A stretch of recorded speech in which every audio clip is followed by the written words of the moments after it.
नमस्कार प्यारे विद्यार्थियों, स्वागत है क्लास में आप सभी का। मैं राहुल। आज हम फिनॉल पढ़ाने वाले हैं। पिछली कक्षा में आपने काफ़ी कुछ सीखा था, आज हम उसी चीज़ को कंटिन्यू करेंगे। केमिकल प्रॉपर्टीज़ पढ़ रहे थे फिनॉल के, और जो काफ़ी महत्वपूर्ण रिएक्शंस आपके एग्जाम के पॉइंट ऑफ व्यू है, तो आज भी जो पढ़ने वाले हैं काफ़ी इंपॉर्टेंट है। तो चलिए एक एक करके शुरुआत करते हैं। आपसे एक रिक्वेस्ट रहेगा कि आप सभी लोग नोटबुक पेन जरूर लेके बैठे। तो चलिए शुरू करते हैं आज का पहले टॉपिक पर। फ्रेंड्स, जो अगला पढ़ने वाले हैं ऑक्सीकरण, ये भी काफ़ी इंपॉर्टेंट है। ठीक है, ये भी इंपॉर्टेंट है।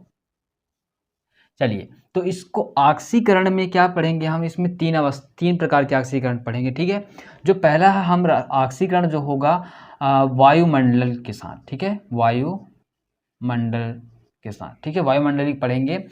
वायुमंडली में क्या होता है, जैसे कि हम फिनॉल लें, हम इसे वायुमंडल में खुला छोड़ देते हैं। तो जैसे हम खुला छोड़ते हैं तो धीमे धीमे प्रकाश की उपस्थिति में क्या करता है, ये क्यूनोन बन जाता है और ये रंग प्रदर्शित करने लग जाता है। फिर क्या करता है, ये फिनॉल के योगात्मक अभिक्रिया करता है। फिनॉल से क्या करता है, ये योगात्मक यानी समूह बनाने लग जाता है। यदि आपने हाइड्रोजन बॉन्ड पढ़ा होगा तो हाइड्रोजन बॉन्ड में जब जल के बारे में बताया जाता है कि जब हाइड्रोजन बॉन्ड बनता है तो उसके समूह बनते हैं। उसी प्रकार क्या करता है, कीनोन क्या करता है, ये फिनॉल के दो अणु के साथ योगात्मक रूप से जुड़कर रंग प्रदर्शित करने लग जाता है। यानी कि सबसे पहले धीरे धीरे प्रकाश की उपस्थिति में कीनोन बनाया, कीनोन बनने के बाद ये योगात्मक रूप में जुड़ जाता है और क्या कर जाता है, रंग प्रदर्शित करता है। ठीक है, तो समझते हैं इसको। ये क्या बनाता है, फिनोकीनोल बनाता है। ठीक है, फिनोक्विनोन बनाता है। ठीक है, अब हर एक स्टेप को समझते चलना, वर्णन अपने आप बन जाएगा। ठीक है, इसकी चिंता मत किया करें। अब देखिए, हमने क्या लिया, फिनॉल लिया डियर। फिनॉल को खुले में छोड़ दीजिए, सारी प्रक्रियाएं एकदम नॉर्मल है, खुले में छोड़ देते हैं तो देखिए क्या हो जाएगा। ये बना लेता है क्विनोन। थोड़ी सी इसकी रासायनिक प्रक्रिया आगे चलेगी, लेकिन ध्यान से समझना, एकदम पिक्चर क्लियर हो जाएगा। हो सकता है कि आपने इसको छोड़ दिया हो, लेकिन बहुत ही इंपॉर्टेंट है एग्जाम के लिए। अब समझना इसको, फिनॉल लिए, ऑक्सीजन लिए और दोनों की क्रिया कराए, यानी कि फिनॉल को खुले में छोड़ दिए, क्या बन गया, क्विनोन बन गया। क्विनोन में यहाँ किनारे किनारे डबल बॉन्ड होते हैं। अक्सर बच्चे इस पर बहुत बड़ी गलती करते हैं। क्या करते हैं, पता नहीं उनको क्या रहती, जल्दबाजी रहती है या उनको समझ में नहीं आता कि अंदर करना क्या है हमको। क्या करते हैं, जैसे कि ये क्विनोन बनाए और इस प्रकार से बना देते हैं। पता नहीं क्या जल्दी रहती है या क्या उनको पता नहीं है कि इसके अंदर कैसे हमें बॉन्ड बनाने हैं। समझना मेरे बात को प्यारे साथियों, जब हम क्या पढ़ते हैं, बेंजीन, हम बेंजीन पढ़ते हैं और बेंजीन का जब हम डायग्राम देखते हैं तो इस प्रकार से बना होता है। आप सबने बताया, मैंने बताया भी है। आपको पता है कि यहाँ पास कितने हाइड्रोजन होते हैं बेंजीन पर, एक हाइड्रोजन, इस पर भी एक हाइड्रोजन, इस पर भी एक हाइड्रोजन, इस पर भी एक हाइड्रोजन और इस पर भी एक हाइड्रोजन, इस पर भी एक हाइड्रोजन होता है। यहाँ डबल बॉन्ड होते हैं जिसके कारण यहाँ केवल एक हाइड्रोजन जुड़ता है। और यदि इसके अंदर डबल बॉन्ड ना हो तो मैंने इसके बारे में चर्चा किया, भरपूर चर्चा किया है, क्या बन जाता है, वो साइक्लो बन जाता है। यानी कि इसके अंतर्गत कुछ भी नहीं रहता, यहाँ इस पर क्या आते हैं, दो दो हाइड्रोजन आ जाते हैं, वो तब की बात है। अब यहाँ पास क्या हुआ है, इसको समझना, यहाँ पास हुआ क्या है, एक ऑक्सीजन है और ऑक्सीजन पर डबल बॉन्ड है। ध्यानपूर्वक समझना मेरी बात को, ऑक्सीजन है, ऑक्सीजन पर डबल बॉन्ड है, यहाँ भी एक ऑक्सीजन और एक ऑक्सीजन पर डबल बॉन्ड है। अब देखिए यहाँ पास क्या हुआ, कार्बन के बाहरी चक्र में 4 इलेक्ट्रॉन, बात समझना, कार्बन के बाहरी चक्र में 4 इलेक्ट्रॉन। अब देखिए इसकी संयोजकता कैसे कंप्लीट, 1 2 3 4 कंप्लीट हुआ। अब देखिए इस कार्बन की, ये वाली कार्बन की गिनती है, 1 2 3, 3 हुआ, लेकिन 4 तो नहीं हुआ, क्योंकि हमने पढ़ा कि कार्बन के बाहरी चक्र में 4 इलेक्ट्रॉन होते हैं, लेकिन ये तो 3 ही कंप्लीट कर रहा है, 3 ही प्रदर्शित कर रहा है। चौथा कहाँ गया, तो चौथा यहीं रहेगा। समझना बात को। अब इसका समझना, इस वाले कार्बन करते हैं तो ये पहला हुआ, ये दूसरा हुआ, ये तीसरा हुआ, चौथा कहाँ गया, चौथा यहीं पास रह जाएगा। ठीक है, ध्यान से समझना, ये वाला कार्बन है, ये वाला नीचे वाला कार्बन, इसकी गिनते हैं 1 2 3 4 कंप्लीट। ये वाला कार्बन का कंप्लीट है। हमें 2 कार्बन हमें पहले मिले जिसका कंप्लीट नहीं था, अब समझना इस वाले कार्बन का 1 2 3 कहाँ गया एक इलेक्ट्रॉन, ये यहाँ पास प्रदर्शित है। अब क्या करेंगे, इस वाले कार्बन पर आते हैं तो 1 2 3, ठीक है, और चौथा ये है, और इस वाले कार्बन का कंप्लीट है। तो ये वाला इलेक्ट्रॉन और ये इलेक्ट्रॉन क्या करते हैं, इसमें आपस में बॉन्ड बना लेते हैं। तो हम इस बॉन्ड को हम इस प्रकार से प्रदर्शित करते हैं, ये इसके बीच में डबल बॉन्ड, ये वाला कार्बन और ये वाला कार्बन, क्योंकि इनको अपनी वैलेंसी कंप्लीट करनी है तो क्या करेंगे, ये कंप्लीट कर लेते हैं एक दूसरे से, एक और बॉन्ड बनाकर अपनी वैलेंसी कंप्लीट कर लेते हैं। ठीक है, आपने काफ़ी पढ़ा होगा पिछली कक्षाओं में सारी चीज़ें।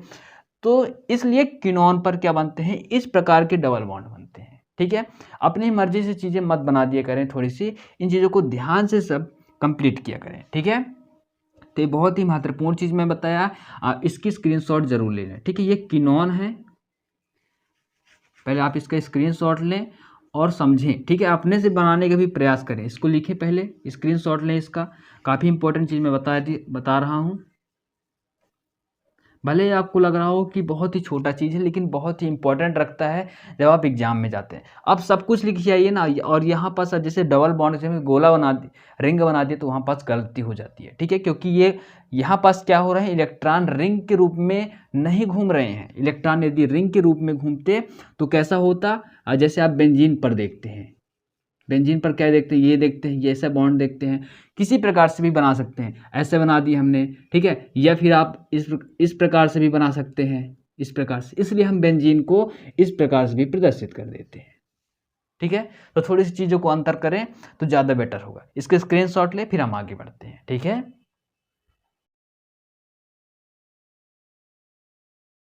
तो फ्रेंड्स आपने इसको समझा। अब समझिए हम किनोन पर थे, अब ये चीज़ें क्लियर हो चुकी होगी, और ये गलती नहीं दोहराएंगे। यदि आप ये गलती दोहरा रहे हैं तो फिर आप ही समझ सकते हैं कि क्या प्रॉब्लम आपके साथ हो सकती है। आपका पूरा जो मेहनत होगा वो व्यर्थ हो जाएगा। ठीक है, तो व्यर्थ मत जाने दें अपनी मेहनत को, कंप्लीटली चीज़ों को सीखें। ठीक है, हाँ, आगे बढ़ेंगे। फिनॉल से हमने ऑक्सीजन पर गए तो क्या बना, क्यूनोन बनता है। ठीक है, क्यूनोन बना। अब ये क्यूनोन क्या करेगा, क्विनोन करेगा। ठीक है, और क्या निकलता है, H2O निकल जाता है। अब ये किनोन क्या करेगा, फिनॉल के 2 अणु के साथ जुड़कर योगात्मक अभिक्रिया बना लेता है। कैसे, जैसे कि हम ये पहला पॉइंट हो गया। ठीक है, अब दूसरा समझते हैं। ठीक है, ये पहला पॉइंट हो गया है, अब मैं इसको हटा रहा हूँ। ठीक है, मैं इसको हटा रहा हूँ, किनोन बस लेंगे हम, ये मैंने हटा दिया। अब देखिए मैं यहाँ पास क्विनोन लिख रहा हूँ। ठीक है, ध्यानपूर्वक देखना, क्विनोन लिख रहा हूँ।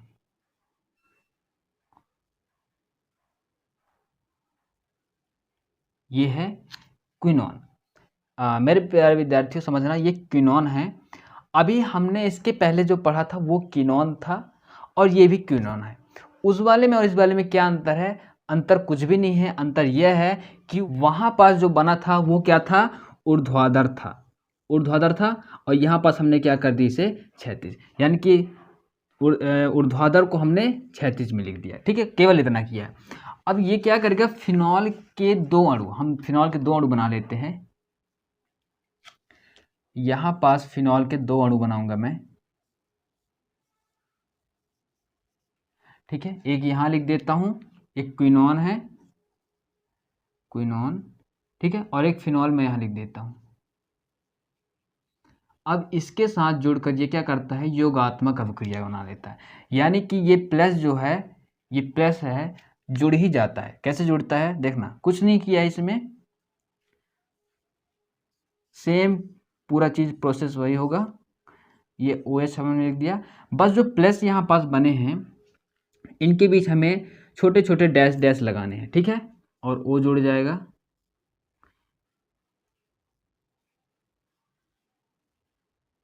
ठीक है, डबल बॉन्ड O, और ये प्लस के रूप में क्या जुड़ जाएगा, छोटे छोटे बॉन्ड के रूप में बन जाएंगे। ठीक है, इसको हम बोल देते हैं फिनोक्विनोन। फिनो, ये योगात्मक अभिक्रिया है। ठीक है, ये पूरा जुड़ गया है, फिनोक्विनोन। ठीक है फ्रेंड्स, ये काफ़ी इम्पोर्टेंट है।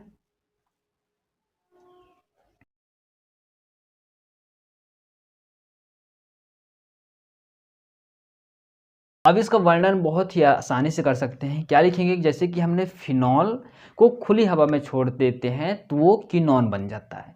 कीनोन क्या करता है, कीनोन फिनॉल के 2 अणु के साथ जुड़कर योगात्मक रूप ग्रहण कर लेता है, योगात्मक रूप बना लेता है, नीली रंग प्रदर्शित करता है। ठीक है, तो ये था क्या, वायुमंडल में हम यदि फिनॉल को रखें तो उसका प्रभाव होता है। ठीक है, तो ये पहला है। 2 इसके हम और पढ़ेंगे अगले क्लास में। तब तक के लिए इनको पढ़िए, समझिए। जहाँ भी डाउट है तो हमें ज़रूर कमेंट करके बताएं अपनी समस्या को। तो चलिए मिलते हैं अगले क्लास में। जय हिंद।